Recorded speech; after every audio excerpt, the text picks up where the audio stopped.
Bonjour et bienvenue à nouveau sur The Crime Reel. Pendant 7 jours, une histoire de crime réel se déroulera sur chaque continent. Aujourd'hui, c'est la première sur 7. Aujourd'hui, pour notre narration de crime réel, direction l'Antarctique, le continent le plus austral. Environ 98% de l'Antarctique est recouvert de glace, avec une population qui varie entre environ 1000 et 4500 personnes selon la saison. Cette population regroupe scientifiques, chercheurs et personnels de soutien du monde entier. Avec une population aussi réduite, la criminalité est extrêmement rare, mais l'isolement, l'ennui et l'alcoolisme peuvent parfois jouer un rôle. Le traité sur l'Antarctique de 1959 stipule que toute personne accusée d'avoir commis un crime sur le continent serait soumise aux lois de son pays d'origine. Notre histoire de crime réel, aujourd'hui, s'intéresse à la vie de Rodney Marks.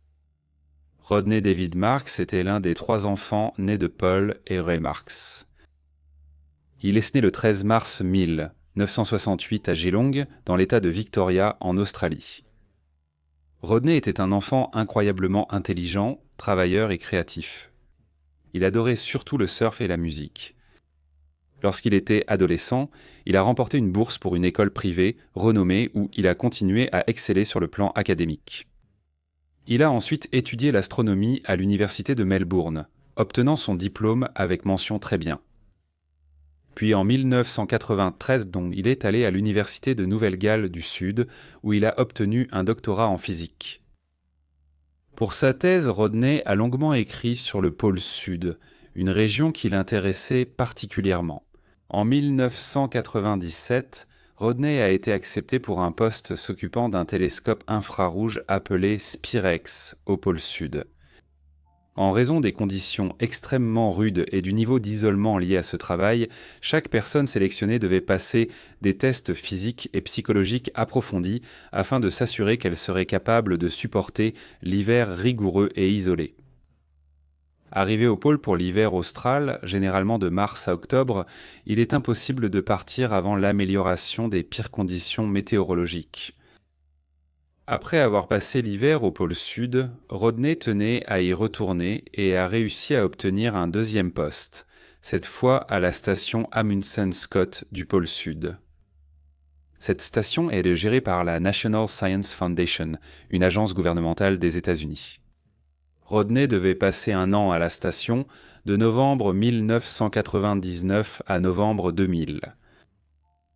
Il était un excellent scientifique, occupant un poste crucial à la station. Il était apparemment un homme apprécié et amical, qui aimait passer du temps avec ses collègues.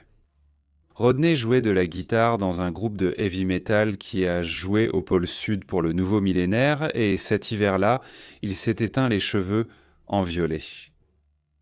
Il aimait boire un verre et il lui arrivait parfois de boire à l'excès, ce qui n'était pas rare parmi les employés de la station. Il aurait eu une grande tolérance à l'alcool et en appréciait la consommation, mais il n'en était pas dépendant.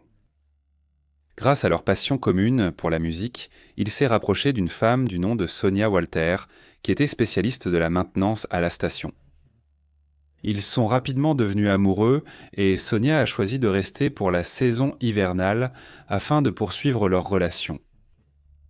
Ils paraissaient heureux et la rumeur disait qu'ils comptaient se marier à leur retour.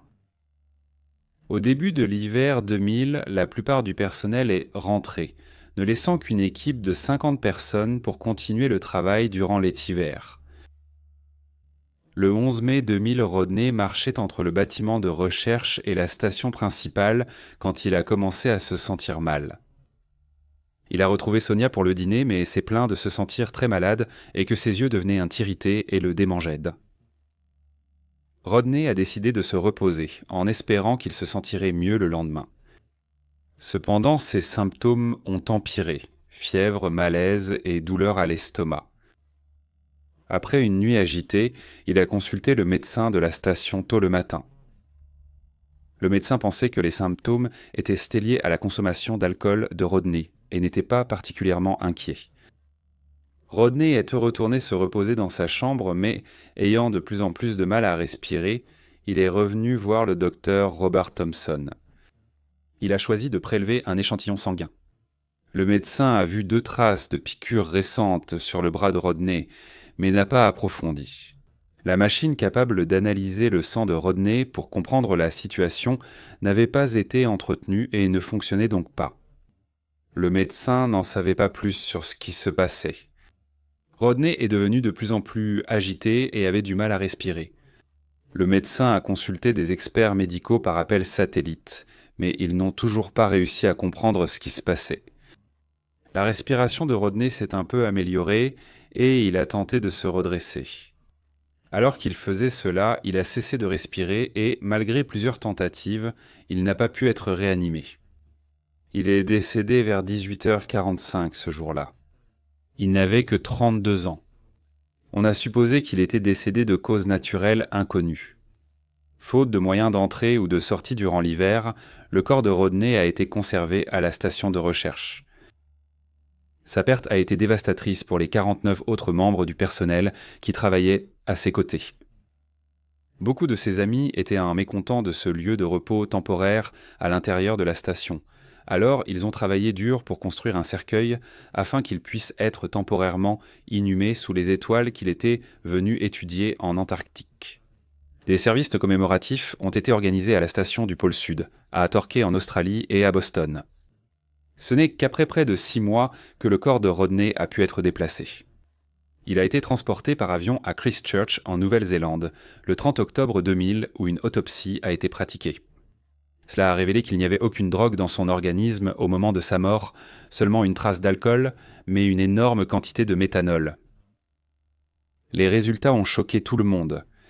Rodney avait été empoisonné. Le méthanol est un produit chimique hautement toxique. Il est incolore et a un goût légèrement sucré. Il a été déterminé que Rodney avait ingéré environ 150 millilitres, ce qui correspond à peu près à un petit verre de vin. Rodney, citoyen australien employé à la station américaine sur un territoire revendiqué par la Nouvelle-Zélande, a vu les États-Unis et l'Australie accepter que l'enquête se tienne en Nouvelle-Zélande. L'autopsie a suscité de nombreuses questions. Comment Rodney a-t-il absorbé autant de méthanol ? A-t-il été ingéré volontairement ou par accident ? Pourquoi y avait-il des piqûres sur son bras ? La théorie selon laquelle Rodney s'était suicidé a été examinée. Aucun de ses proches n'avait perçu sa dépression. D'après tout le monde, il était heureux, avait du succès, n'avait aucun souci financier, était amoureux et attendait avec impatience un avenir avec Sonia.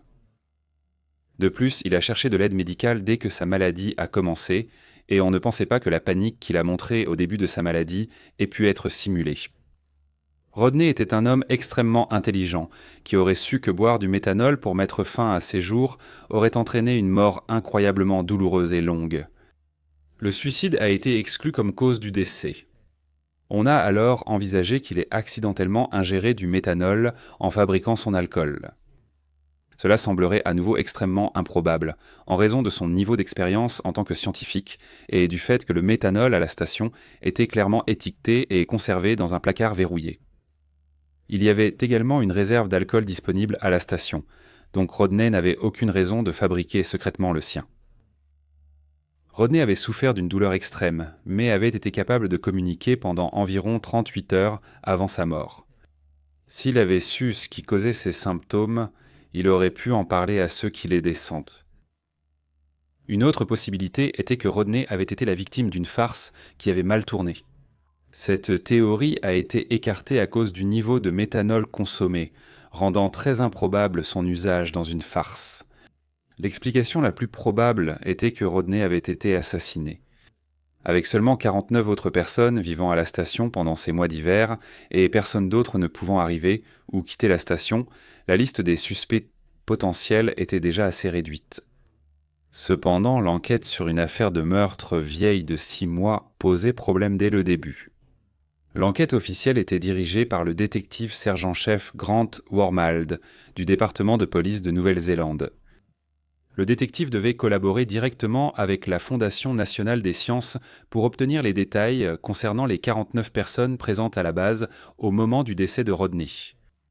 Cependant, la Fondation des sciences s'est montrée peu coopérative. Ils avaient mené leur propre enquête interne et conclu que Rodney était décédé de cause naturelle. Ce n'est qu'en 2006, soit 6 ans après la mort de Rodney, que la Fondation nationale des sciences a accepté qu'un questionnaire soit envoyé aux 49 autres employés. Cependant, cela n'a été envoyé qu'à condition qu'ils approuvent toutes les questions et que les participants soient informés qu'il était entièrement volontaire d'y répondre ou non. Seules 13 personnes ont répondu.